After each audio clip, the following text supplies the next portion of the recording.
I found out my fiancé cheated on me on our wedding day. Here's what I did. Picture this. You're standing in your wedding dress, about to walk down the aisle, when you discover your fiancé has been cheating on you. Not last week, not last month, but literally hours before you're supposed to say "I do." What would you do in that moment? Would you cancel everything? Or would you turn the tables and serve the coldest revenge anyone has ever witnessed at a wedding? Stick around, because what I did next will blow your mind, and trust me, you won't see this ending coming. My name is Sarah, and I'm about to tell you the most insane story of my life. For 2 years, I thought I had found my soulmate, the person I was going to spend the rest of my life with. His name was Marcus, and he was everything I thought I wanted. Charming, successful, and everyone loved him. We met at a friend's birthday party, and from that first conversation, I was hooked. He had this way of making me feel like I was the only person in the room. You know that feeling. Our relationship moved fast, maybe too fast, but when you think you found the one, why wait? 6 months in, we moved in together. A year after that, he proposed on a beach in Hawaii with the most beautiful ring I'd ever seen. Everyone said we were the perfect couple, that we were relationship goals. My mom adored him, my dad thought he was a stand-up guy, and my friends constantly told me how lucky I was. Little did any of us know that behind that charming smile was a liar who was about to ruin what should have been the happiest day of my life. The wedding was planned for months, a beautiful venue by the lake, 200 guests, a live band, and a menu that cost more than most people's cars. I'm talking about a dream wedding here, the kind you see in magazines. My dress alone took 6 months to make, custom designed with hand-sewn lace and pearls. We had hired the best photographer in the state, and my bridesmaids looked absolutely stunning in their emerald green dresses. Everything was perfect, or at least it seemed that way until the morning of the wedding. I woke up that day feeling like a princess, genuinely the happiest I'd ever been in my entire life. My bridesmaids came over early for mimosas and to help me get ready. We were laughing, taking pictures, doing each other's makeup, and just enjoying what I thought would be the best day ever. My maid of honor, Jessica, kept saying how she'd never seen me smile so much. The photographer was capturing every moment, and I remember thinking that I couldn't wait to show these photos to my future kids. At that point, I had about 4 hours until the ceremony, and I was floating on cloud 9. Then Jessica's phone buzzed, and everything changed in an instant. She looked at the screen, and her face went completely white, like she'd seen a ghost or something. She quickly turned away from me, but I could see her hands were shaking as she held her phone. "What's wrong?" I asked, still in my robe with half my makeup done. She didn't answer right away, and that's when I knew something was seriously wrong. She kept staring at her phone with this horrified expression, and I felt my stomach drop. "Sarah, I need to show you something, but I don't know how to tell you this," she finally said, her voice cracking. My heart started racing as she handed me her phone, and what I saw on that screen destroyed me. It was a message from an unknown number, but it had screenshots of text messages between Marcus and someone named Veronica. And these weren't just friendly texts, these were explicit messages, photos, plans to meet up, everything you could possibly imagine. The messages went back months, maybe even longer. And the worst part was that the most recent one was from that very morning, just a few hours before our wedding. I couldn't breathe. I literally couldn't catch my breath as I scrolled through message after message. "Can't wait to see you after this wedding circus is over," one of his messages read. "Just have to get through this day, then we can finally be together," another one said. My hands were shaking so badly I almost dropped the phone. My other bridesmaids gathered around, and as they read the messages, I could see the anger and shock on their faces. Someone started crying, someone else started cursing, and I just stood there, frozen, feeling like my entire world was crumbling around me. For a moment, I considered calling the whole thing off right then and there. I thought about getting in my car and just driving away, leaving Marcus standing at the altar wondering where I was. But then something inside me shifted, and instead of sadness, I felt this burning rage building up. This man had made a fool of me, had been lying to my face for who knows how long, and was planning to continue the charade even after we got married. He thought he could have his cake and eat it too, that he could marry me while keeping this Veronica person on the side. And that's when I decided that if he wanted a wedding, I was going to give him a wedding he'd never forget. Jessica looked at me with tears in her eyes and asked what I wanted to do, and I told her we were going through with the wedding. Everyone thought I'd lost my mind, that the shock had broken something in my brain. "Sarah, you can't be serious," one of my bridesmaids said, but I was dead serious. I had a plan forming in my head, and it was going to be perfect. See, Marcus wasn't the only one who could play games, and I was about to show him what real betrayal felt like in front of everyone he knew and loved. I told my bridesmaids to act completely normal and not to tell anyone what we'd discovered. We continued getting ready like nothing had happened, though I could feel the energy in the room had completely changed.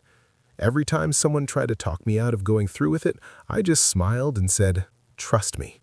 I finished my makeup, got into my beautiful dress, and looked at myself in the mirror. On the outside, I looked like a blushing bride, but on the inside, I was planning the most epic revenge anyone had ever pulled off at a wedding. I took some deep breaths, composed myself, and prepared to walk down that aisle. The music started, and I made my entrance with my father by my side, walking down that white carpet toward the man I thought I knew. Marcus was standing at the altar in his perfectly tailored tuxedo, smiling at me like he didn't have a care in the world. All our guests turned to look at me, everyone was smiling, and some people were even crying happy tears. My dad squeezed my hand and whispered, "You look beautiful, sweetheart." And I squeezed back, knowing what was about to happen. When we reached the altar, my dad gave Marcus a firm handshake and a pat on the shoulder before taking his seat, and I stood there, face to face with the man who had betrayed me. The officiant began the ceremony with the usual speech about love and commitment and all that stuff that now felt like a cruel joke. Marcus was looking at me with what I used to think was love in his eyes, but now I could see it for what it really was: deception. We got through the readings, and his best man did a short speech about friendship and loyalty, which almost made me laugh out loud given the circumstances. Then came the vows, and this is where things got interesting. The officiant asked Marcus to recite his vows first, and he pulled out a piece of paper from his jacket pocket. Marcus cleared his throat and started reading his vows, talking about how I was his best friend and his soulmate. "From the moment I met you, I knew you were special," he said, his voice steady and confident. "You make me want to be a better man every single day." He went on about how he promised to love me forever, to be faithful, to stand by me through thick and thin. The crowd was eating it up. I could hear people sniffling and whispering about how sweet it was. He talked about all the adventures we'd have together and how he couldn't imagine his life without me. When he finished, everyone clapped, and he looked so proud of himself, so sure that he'd nailed it. Then the officiant turned to me and said, "Sarah, would you like to share your vows?" This was it. This was the moment I'd been waiting for. I pulled out my phone instead of a piece of paper, and I could see confusion flash across Marcus's face. "Actually," I said, my voice clear and strong, "I'd like to share something a little different with everyone here today." The crowd went silent. You could have heard a pin drop. I looked directly at Marcus and watched as the color started to drain from his face because he knew. Somehow he knew that I knew. "Marcus," I began, holding up my phone, "before we continue with this ceremony, I think everyone here deserves to know who you really are." His eyes went wide and he tried to reach for my hand, but I stepped back. "This morning I received some very interesting text messages between you and someone named Veronica." The gasps from the crowd were immediate and loud. I started reading some of the messages out loud, not the explicit ones because this needed to stay family-friendly, but enough to make it crystal clear what had been going on. "Can't wait to see you after this wedding circus is over," I read, making sure everyone could hear me clearly. Marcus tried to interrupt, saying, "Sarah, please, let's talk about this privately," but I wasn't having it. "No, Marcus, you wanted a wedding in front of all these people, so now we're going to have the truth in front of all these people." I continued reading more messages, watching as his face went from pale to bright red. His parents looked absolutely mortified. His mother had her hand over her mouth in shock. My dad stood up from his seat, looking like he was about to charge the altar. I could see Marcus's groomsmen exchanging confused looks, and some of the guests had their phones out, probably recording the whole thing. "For months, you've been telling this woman that you love her, that you're only marrying me out of obligation, that you can't wait to be with her," I said, my voice getting stronger with each word. Marcus tried to deny it, stammering something about it being a misunderstanding, but I cut him off. A misunderstanding? You sent her a message this morning, Marcus, on our wedding day. The crowd erupted in angry murmurs, and I could hear people calling him names. His best man stepped forward like he was going to try to defend him, but even he looked disgusted after hearing what I'd revealed. Then came the final blow, the piece of information that would make sure everyone knew exactly who Marcus really was. And Veronica, I said loudly, if you're wondering who she is, she's actually here today. The crowd went absolutely wild, everyone looking around trying to figure out who this mystery woman was. Marcus's face went from red to green, and he looked like he might actually pass out right there at the altar. That's right, Veronica is one of my bridesmaids, I announced, turning to point at Jessica's younger sister, who had been standing with my bridal party the whole time. The look on her face was pure guilt and horror as every single person in that venue turned to stare at her. Chaos absolutely erupted at that moment, and I mean complete and total chaos. Veronica started crying and trying to run out of the venue, but some of the guests blocked her path. Marcus was trying to explain himself, talking over people and making excuses that nobody wanted to hear. My dad had made it to the altar and was yelling at Marcus, asking him how he could do this to his daughter. Marcus's own father looked like he wanted to disown him right then and there. The bridesmaids were comforting me, though honestly I felt more powerful than sad at that moment because I had exposed him for who he really was. The officiant didn't know what to do and just stood there awkwardly with his book still open. Some of the guests were leaving, some were staying to watch the drama unfold like it was a reality TV show. Marcus kept trying to get close to me, saying we could work through this, that it was a mistake, that he loved me. "You love me?" I laughed, actually laughed right in his face. "You don't know what love is, Marcus. Love isn't lying, it isn't cheating, and it definitely isn't planning to continue an affair after you're married." I turned to address the whole crowd one final time before I left. "I want to thank everyone for coming today," I said, my voice echoing through the venue.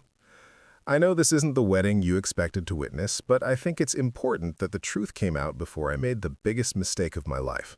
People were nodding. Some were crying for me instead of with me now. "Marcus, you can have Veronica, you can have whatever life you want, but you're not going to have me."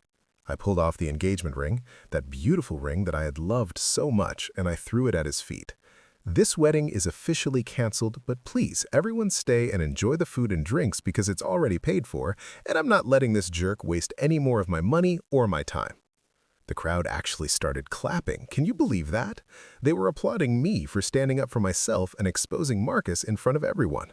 My bridesmaids surrounded me in a protective circle as we made our way back down the aisle, this time walking away from Marcus instead of toward him.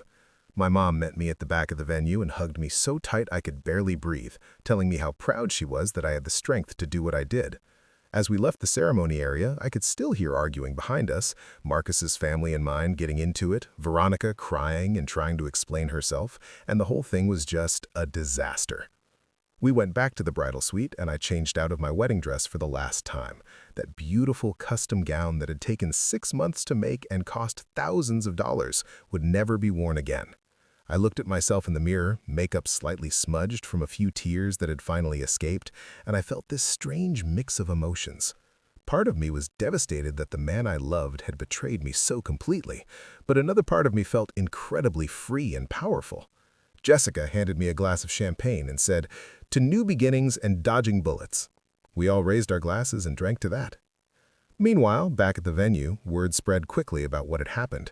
Apparently, Marcus tried to leave through a side exit, but several of the male guests, including my brothers and cousins, cornered him and let him know exactly what they thought of him.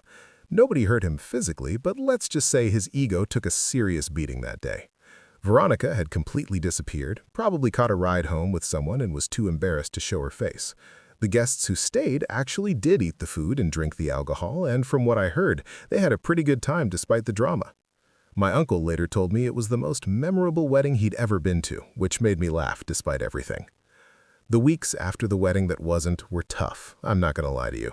I had to deal with canceling the honeymoon, returning gifts, and explaining to extended family members who couldn't make it what had happened. The story spread like wildfire on social media, and while most people were supportive, there were some who thought I should have handled it differently. Some said I should have canceled quietly, that I was too harsh, that I embarrassed everyone involved. But honestly, I don't regret a single thing I did that day, because Marcus embarrassed himself. I just made sure everyone knew about it. Marcus tried to contact me multiple times in the days following the incident. He sent texts, emails, even showed up at my apartment once, but I refused to engage with him. His messages ranged from apologies to anger to bargaining, saying he'd go to therapy, that he'd cut off all contact with Veronica, that we could start fresh. But how do you start fresh with someone who betrayed you so completely? How do you trust someone who was planning to cheat on you even after marriage? The answer is you don't, and I wasn't about to give him a second chance to hurt me. In the aftermath, I did some digging into just how long this affair had been going on. Turns out Marcus and Veronica had been seeing each other for almost 8 months, which meant it started right around the time we got engaged. Can you imagine that? The man proposed to me and then started an affair shortly after. I found out through mutual friends that he had met Veronica at his gym, and they hit it off immediately. She knew he was engaged, knew about me, and didn't care one bit.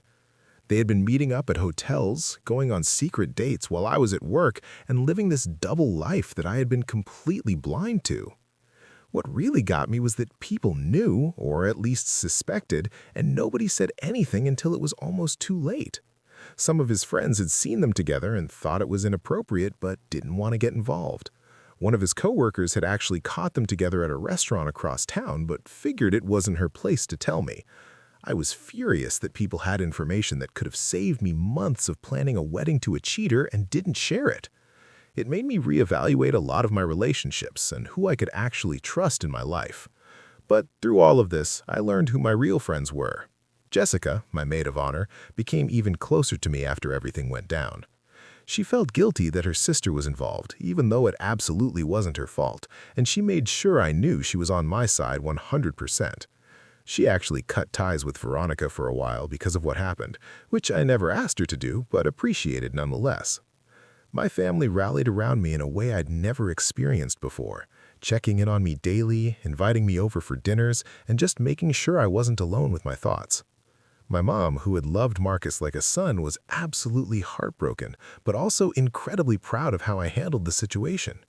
She told me that in her generation, women often stayed with cheaters because they felt like they had no other choice, but that I had shown real strength by walking away. My dad, who's not usually an emotional guy, told me that what I did took more courage than most people have in their entire lives. Their support meant everything to me during those dark weeks when I wondered if I'd made the right choice or if I'd overreacted. As time went on, I started to see the silver lining in the whole situation. Yes, it was humiliating and painful, but imagine if I had actually married him. Imagine if I had found out about the affair after we were legally bound, maybe after we had kids together. I would have been trapped in a marriage with someone who didn't respect me or our vows. Instead, I found out just in time to save myself from years of heartache and betrayal. In a weird way, whoever sent those screenshots to Jessica's phone that morning was my guardian angel, giving me one last chance to escape before it was too late. I also realized how much I had been compromising myself for the relationship. I had given up friendships that Marcus didn't approve of, changed my style because he preferred me to dress a certain way, and even turned down job opportunities because he wanted me to have a more flexible schedule. Looking back, I could see all the red flags I had ignored because I was so in love with the idea of being in love. The late-night work meetings, the password-protected phone, the way he'd get defensive when I asked simple questions about his day, all signs that something wasn't right. The months following the wedding disaster became a journey of self-discovery for me. I started therapy to work through the trust issues and emotional trauma from the betrayal. My therapist helped me understand that what Marcus did wasn't a reflection of my worth, but rather his character flaws. I joined a gym not to find a new relationship, but to focus on my own health and well-being. I reconnected with old friends I had lost touch with during my relationship with Marcus, and I remembered who I was before I became someone's fiancé. I also threw myself into my career in a way I hadn't before. Without the distraction of wedding planning and relationship drama, I could focus completely on my professional goals. Within 6 months, I got a promotion I had been working toward for years. I started taking trips by myself, something I had never done before, and discovered that I actually loved solo travel. I went to Iceland, Thailand, and even spent 2 weeks backpacking through Europe. Each trip taught me more about my strength and independence. About a year after the wedding incident, I ran into Marcus at a coffee shop in our city. My heart jumped when I saw him, not because I missed him, but because I wasn't sure how I'd react to seeing him face to face again. He looked different, older somehow, with dark circles under his eyes and a defeated posture. When our eyes met, he immediately came over to my table, and I could have left, but something made me stay. He asked if he could sit down, and against my better judgment, I nodded. He apologized, really and truly apologized, for the first time since everything happened. He told me that losing me was the biggest mistake of his life, that Veronica had ended things with him shortly after the wedding because she couldn't handle the public humiliation. He said he'd been in therapy, working on himself, trying to understand why he'd sabotaged the best thing in his life. Part of me felt satisfied hearing him admit all of this, but another part of me just felt sad for the time we'd both wasted. I listened to everything he had to say, and when he finished, I simply said, "I forgive you, but that doesn't mean I want you back in my life." That conversation gave me closure in a way I didn't know I needed. I realized that I had completely moved on from Marcus and what he'd done to me.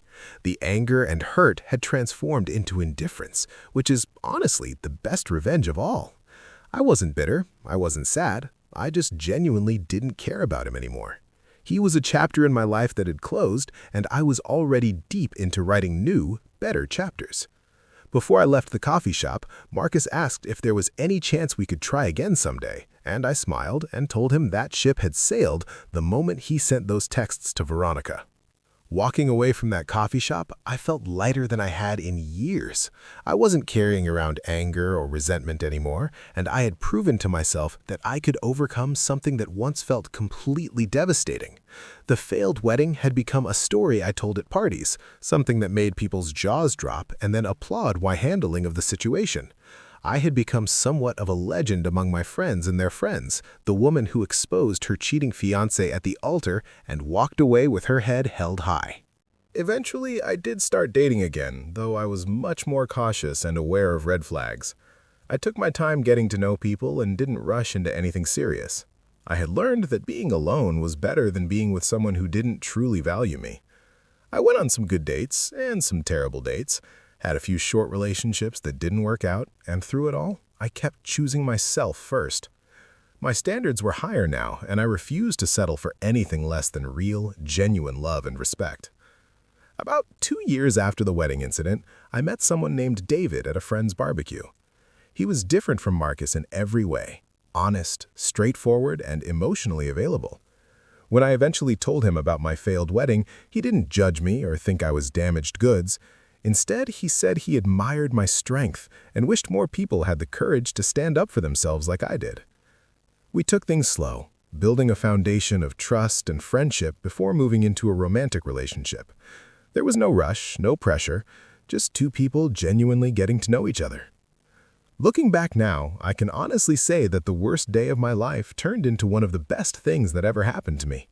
It forced me to reevaluate everything I thought I knew about love, relationships, and self-worth. I learned that I was stronger than I ever gave myself credit for, and that I didn't need someone else to complete me.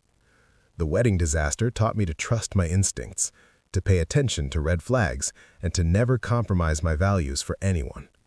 It also showed me who my real friends and family were, the people who stood by me during my darkest moment. If I could go back and change anything, I honestly don't think I would. Yes, the whole experience was painful and embarrassing at the time, but it shaped me into the person I am today. I'm more confident, more independent, and more aware of what I deserve in a relationship. The revenge I got by exposing Marcus at the altar was satisfying in the moment, but the real victory came from rebuilding my life and becoming happier than I ever was with him. That's the revenge that really matters. Living well and proving to yourself that you don't need the person who betrayed you. So that's my story. The tale of how I discovered my fiancé was cheating on me on our wedding day and decided to expose him in front of everyone we knew.